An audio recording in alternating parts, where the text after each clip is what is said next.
Dari buahnya dikenal pohonnya, kata Tuhan Yesus. Ini adalah buah kaki. Dulu awalnya dikenal di Eropa, berasal dari Israel, disebut namanya saron. Tapi yang berasal dari Turki disebut namanya kaki. Ini pohon ini saya tanam sekitar masih kurang dari 10 tahun. Jadi dia tidak begitu besar. Tapi tahun ini buahnya ternyata sangat banyak. Nah, apa yang terjadi? Beginilah pohon kaki kalau musim dingin. Sebenarnya dia baru matang nanti setelah melewati musim dingin. Jadi dia harus dingin dulu, nanti baru dia lambat laun matang. Aneh juga ya. Nah, kalau nggak salah di Indonesia disebut ini mirip dengan kesemak. Rasanya memang kalau nggak matang sekali dia bisa tidak enak di leher makannya. Tapi kalau dia udah matang sekali baru dia manis. Kembali kepada pepatah atau ajaran Tuhan Yesus yang mengatakan dari buahnya lah dikenal pohonnya. Nah, salah satu artinya ialah buah pisang tidak mungkin keluar dari pohon mangga gitu. Tapi selain itu ternyata juga dari buahnya ini kita bisa mengenal pohon kaki ini, di mana dia rapuh. Buktinya ini dia, Jadi karena banyak buahnya, didukung dengan banyak angin, kencang angin di musim gugur, ya dia begini. Satu daripada cabangnya itu patah. Nah, saya membuat ini hanya sebagai contoh sebenarnya tentang pertengkaran politik dunia saat ini, ya kan? Sangat-sangat hangat, ya. Saya berulang kali katakan, memang selain tinggal di Prancis, saya sempat karena terpaksa, bukan dengan sukarela, waktu itu terlalu banyak travel. Untuk mempermudah travel saya mengganti identitas saya dan saya akhirnya menjadi orang Prancis. Sayangnya Indonesia tidak menerima dua kewarganegaraan. Sementara saya sendiri lebih senang mempertahankan warga negara Indonesia. Ya itulah, kadang-kadang begitu. Tetapi Prancis memberikan kelonggaran untuk memiliki beberapa kewarganegaraan. Jadi misalnya saya juga adalah warga negara Swiss, ya. baik Swiss maupun Prancis memperkenankan kita memiliki beberapa warga negara. Itu hanya sekedar supaya tidak ada yang beranggapan, kamu sok-sokan kenapa mesti meninggalkan kewarganegaraan Indonesia. Jadi seperti yang saya katakan, ada waktunya kemarin itu di tahun-tahun yang lampau kami terus travel di dunia, dan kalau memegang paspor Indonesia waktu itu sangat rumit dan harus selalu mendapatkan visa memasuki negara-negara yang ingin ditempuh. Jadi kerepotan itulah yang menuntut saya untuk akhirnya saya bilang kalau dapat paspor Eropa, paspor Prancis maupun Jerman waktu itu pasti lebih mudah, lebih bebas bergerak di dunia begitu. Ya. Kembali ke topik.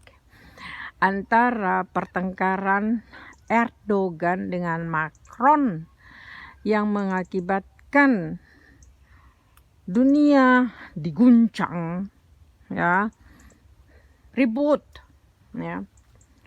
Nah, dari buahnya dikenal pohonnya. Siapakah itu Macron? Saya pernah menulis di di Facebook saya bahwa Macron itu adalah Presiden Republik Prancis. Jadi bukan Presiden Prancis. Ternyata Prancis dengan Republik Prancis juga beda. Saya baru tahu hal itu. Oke, apa perbedaannya? Ketika Prancis menjadi Prancis, belum menjadi republik, Prancis masih dikuasai kerajaan.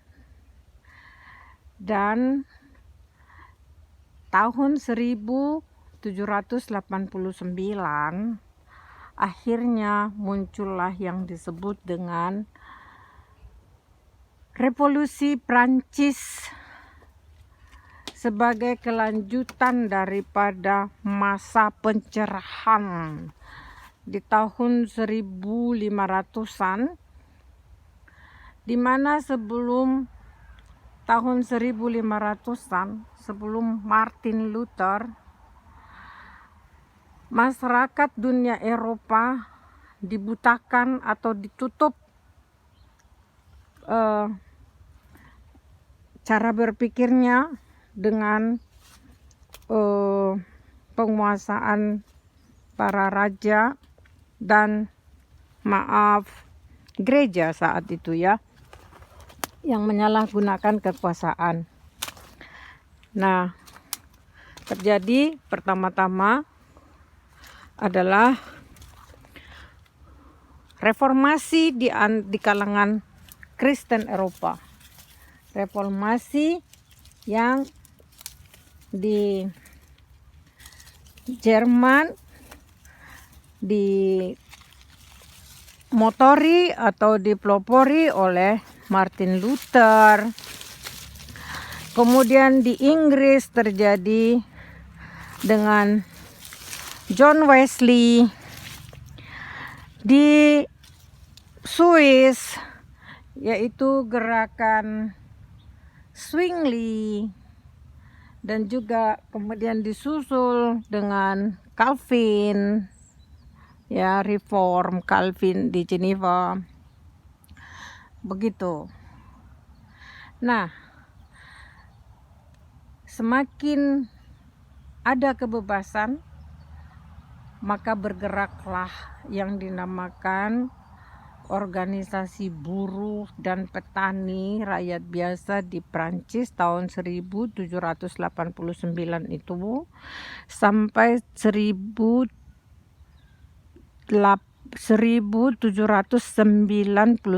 ya, sekitar 10 tahun itu terjadi Revolusi Prancis. revolusi Prancis ini digerakkan oleh sayap kiri dalam politik, artinya menolak segala hal-hal yang bersifat agama, yaitu waktu itu Katolik di Prancis dipisahkan dari negara. Disebut adanya liberté, semua orang bebas, mau beragama, mau tidak beragama, boleh, gitu. Tapi pemerintah tidak mendukung siapapun, dalam arti tidak mendukung yang beragama, gitu. Boleh beragama, tapi nggak didukung dan tidak dilarang, gitu. Boleh tidak beragama. Demikian juga liberté di dalam bersuara. Kamu mau kritik gereja, kamu mau mengkritik Tuhan, kamu mau menertawakan siapapun, kayaknya boleh, gitu. Nah, itulah perkembangan liberté itu, kebebasan. Jadi terjadilah kebebasan bersuara itu yang sudah melampaui batas sebenarnya selama ini. Itu percetakan Charlie Hebdo, sebenarnya ditulis Hebdo, tapi karena orang Prancis tidak membaca H kalau dalam permulaan kata, maka disebut Charlie Hebdo. Dia ini sebagai percetakan selalu membuat kritik-kritik karikatur bermacam-macam, termasuk seperti yang saya katakan, membuat lucu-lucu tentang Yesus atau apa. Nah, tapi sampai sekarang orang Kristen diam-diam saja. Nah, setelah masa-masa ISIS kemarin, Charlie Hebdo membuat karikatur Muhammad. Nah, pas dia membuat itulah dia diserang dan beberapa dari jurnalisnya meninggal waktu itu, saya lupa berapa orang. Nah, belakangan ini ya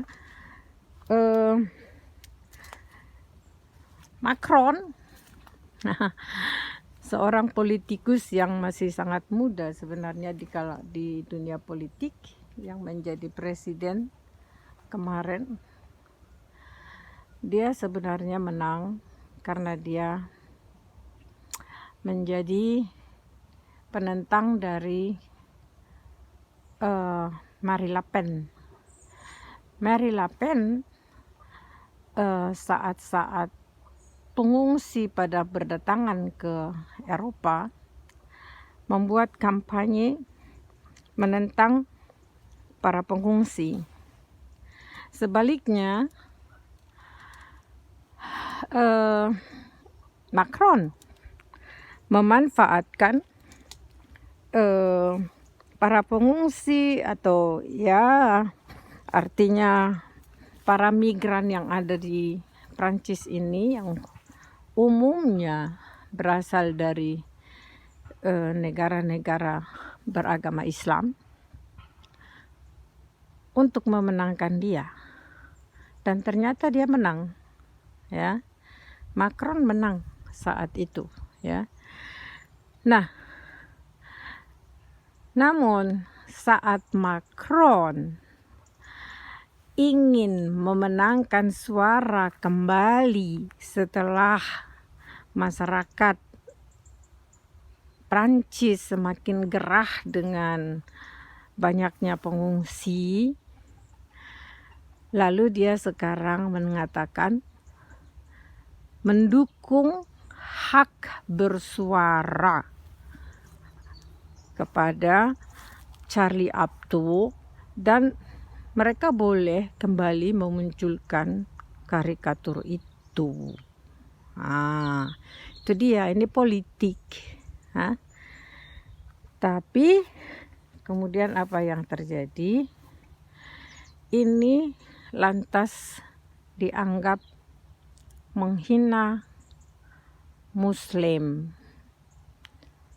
Lalu Erdogan pun memanfaatkan kesempatan ini untuk memenangkan hati Muslim.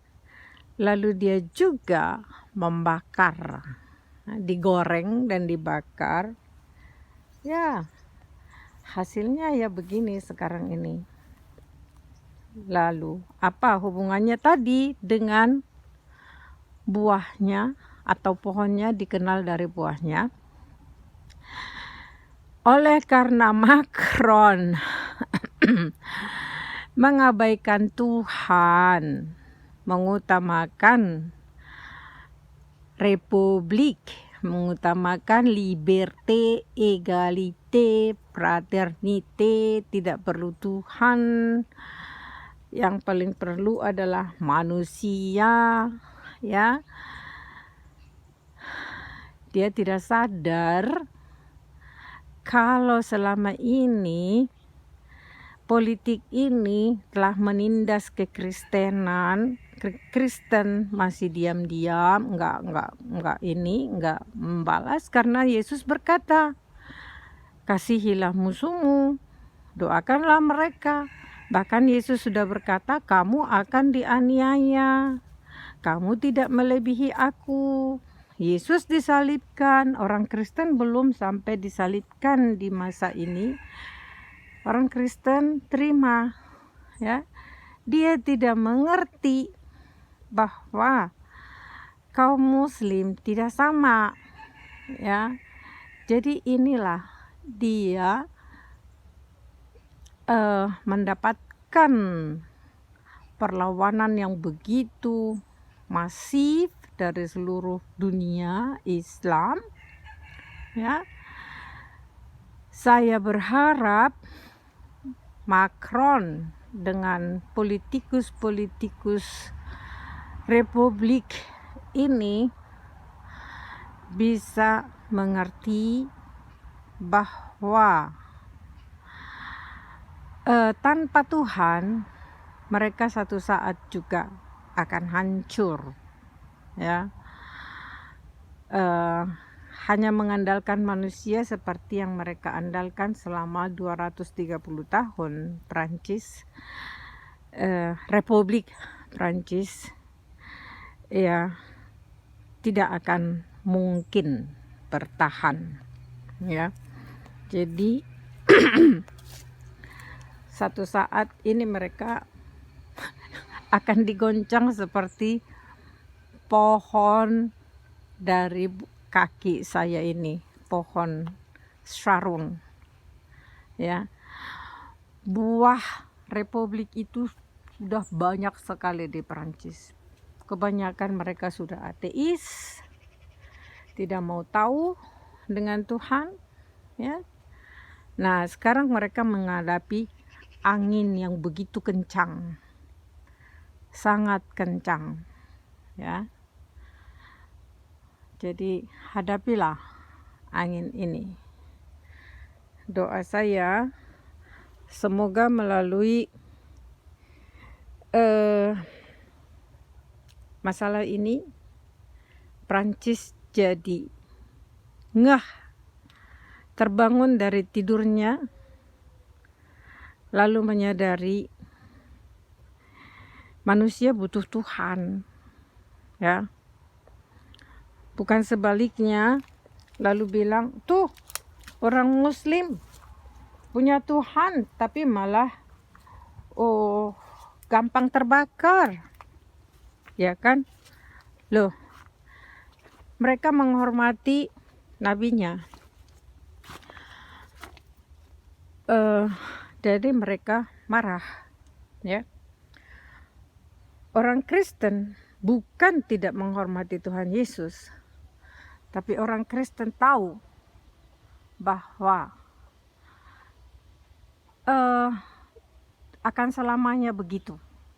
Bukan berarti tidak berjuang, Tapi perjuangannya bukan dengan emosi, bukan dengan pedang atau senjata. Perjuangannya adalah spiritual. Nah, itulah yang mau saya ceritakan di sini.